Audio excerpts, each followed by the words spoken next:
زده کړه موږ هر څه له نورو زده کوو. خبرې راته مور پلار کورنۍ او ټولنه را زده کوي. دا د لومړیو قدمونو په ایښودلو کې را سره مور پلار او د کورنۍ غړي مرسته کوي. هغوی راته د تلو وړتیا ښیي.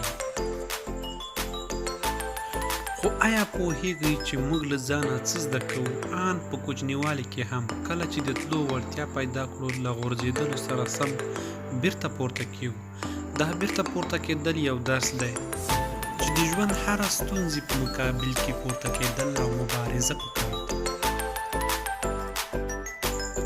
کله به چې په ځمکه وغورځېدلو د درد حس به مو کوو. دا درد موږ له بیا ځل غورځېدلو ژغوري. دا درد تجربه دی او تجربه هغه بې رحمه استاد دی چې وهل ټکول مخکې او درس وروسته درکوي. مطلب مې ترې دا دی که وغورځېدلې د پورته کېدلو هڅه مه پرېږده، او بل دا چې د ژوند له ترخو سختو او دردناکو شېبو یې زده کړه.